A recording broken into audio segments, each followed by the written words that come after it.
Hey, it's me, the Rhino, for Survival Skills 101. You know, the other day my nephew said the cutest thing to me. He said, "Uncle, I want to be president one day." And so I slapped him in the face and said, "Hey, you shut up. You're not dishonest enough." Yeah, I quieted him down. Be president.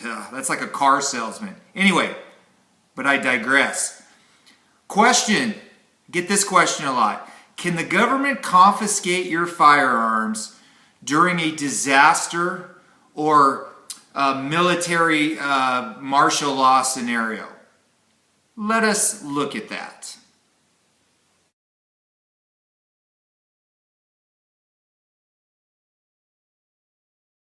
Okay, I'm going to ask the question again. Can the government take your weapon in a disaster scenario or a martial law scenario? Now, I'm not a lawyer, but I'm playing one on YouTube. You know, and I've done a lot of research on this. I've been looking at this, and, I got to say, the answer to this is a resounding yes and no. No, in the sense that, can they legally take your guns in a disaster? I don't think so. I've been looking, and I can't see that. But during martial law, they probably can, and they probably will. Now, you might disagree with me on this, and feel free to disagree with me, because, I can be wrong. This is just my opinion. But I say, legally, it doesn't really matter whether they can confiscate your guns or not. All right? Because during a disaster situation or martial law, you might need your guns right now, and if they take them and you have to sue later, who cares? You need them right this very second. So you don't get anything, it's not, woo, I get to sue you later on to say that I was right. You need your guns right then and there. All right? Now, basically, I'm just going to focus on, I'll focus on disaster first. During Katrina, we always point to that. During Katrina, and that's how it's going to go down, where a complete breakdown of law and order, and the military has to step in. People in New Orleans were getting their guns confiscated. And in fact, they were getting their doors kicked in, and people were taking their guns and not even giving them receipts for them. And that later on proved to be completely against the Second Amendment. All right, well, woo-woo. Because those people lost their guns right then and there, and they needed them when the time came. So, can the government take your guns during a time of disaster? Yes and no. Because there were a lot of states right after Katrina that started passing laws because they saw the importance of making sure that the citizens of that state felt that they weren't going to get their guns taken away. Now, I live in Idaho, and Idaho passed, put something on the books that says that you can't take the firearms in time of a disaster. Okay, and so what I went and did was I went and found the law, and then I had it laminated. And I suggest you look for this too. In case of a disaster, what is your state going to do with firearms? Can they confiscate your firearms? Will they? Or is there a law specifically set up so that they cannot do that and that you can use later? Well, I made a copy of this and I had it laminated. I made several copies actually. And basically what I did is I laminated this, and this is the Militia and Military Affairs, Chapter 10, State Disaster Preparedness Act for the state of Idaho, 46-1008. And it talks about what the governor can do in time of a disaster. At the end of this, 7, it says, during the continuance of any state of disaster emergency, neither the governor nor any agency of any governmental entity or political subdivision of the state shall impose restrictions on the lawful possession, transfer, sale, transport, storage, display, or use of firearms or ammunition. So look, I highlighted that right here. Now, why is this important? Because during a disaster, I'm going to keep this on me at all times. And when I come up against any law enforcement that say wants to take my gun, I'm going to show them this. I'm going to actually show them the law that states that they can't do that. What's the alternative if you don't have something like that? Well, in a disaster situation like Katrina, what are you going to do? Are you going to shoot it out with the police? All right, that could get you killed. Is it worth it to shoot it out with the police?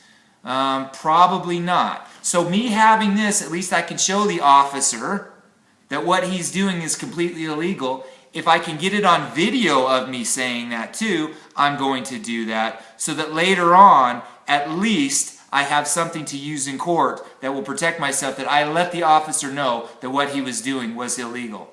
Let's talk about martial law now. Martial law is when the federal government or the National Guard comes in and fills a police role in society during an emergency. Now, martial law has been declared in America numerous times. All you got to do is go on the internet and look it up, martial law in America, and you'll see numerous examples of when this has happened. So they can do it, they will do it, and they probably will do it again.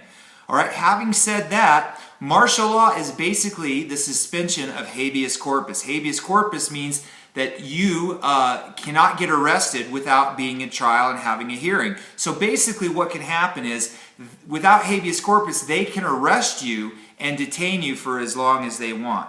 And it's also the suspension of numerous different things. Although I haven't seen anything about taking away firearms, if they can arrest you for anything and they can take away, the freedom of speech, freedom of the press, they can search you when you travel, they can take away the internet, they can take your private property if they needed to.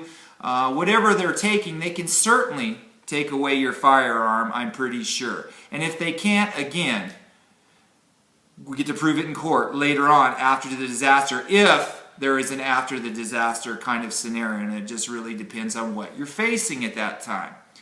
So martial law, they can do a lot of stuff to you, and a lot of things have been designed so that martial law can be total and complete, all right? And that's going to include taking your firearm, whether it's written or not. You know that could happen to you.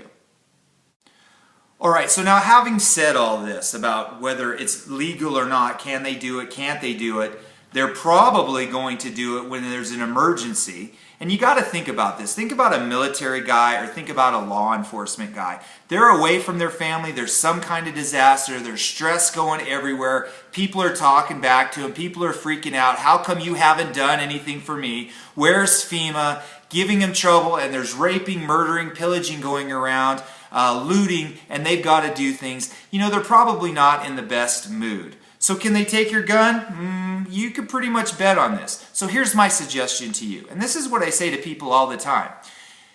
If you have firearms, you need to have a number of confiscation firearms. And people will disagree with this, but hear me out.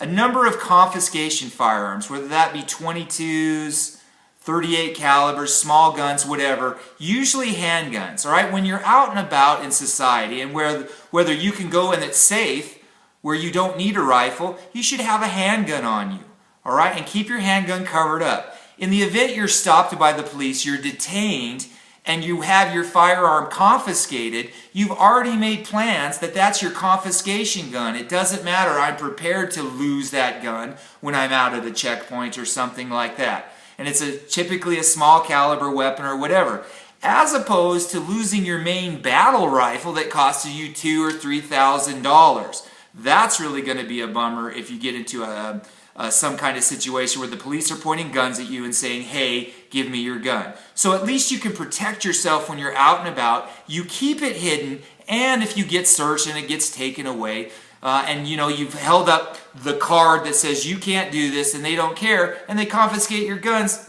you're not really out too much. You've made plans for that. So I highly urge you to do that. It also might come to a point where you might need to bury your guns to go get them later. So you might want to come up with an idea of where, how to bury guns, and keeping your firearms and your ammunition safe, all right? You don't necessarily want to keep them in your house all together.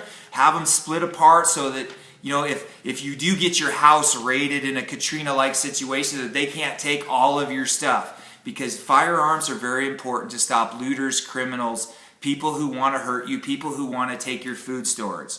So again, have a confiscation gun. And I call it a drop gun. It doesn't matter that, hey, go ahead, you're right, officer, okay, go ahead and take my gun. And you go home, get another confiscation gun, put it on, and you're going to be okay, and at least you can defend yourself. And use your battle rifle for defending your house or when you're bugging out and you have to go somewhere. So there you go. Can the government confiscate your gun during a time of crisis? I hope that's clear as mud. Anyway, Remember, the only two things that can hurt your firearm are rust and politicians. Vote those bastards out of office. Anybody who's anti-gun needs to go. We need to keep our guns in America. Anyway, if you're liking this, put a like down at the bottom. Share it with your friends. Subscribe to our channel. We really appreciate it. For Survival Skills 101, I'm the Rhino. Are you prepared to look forward?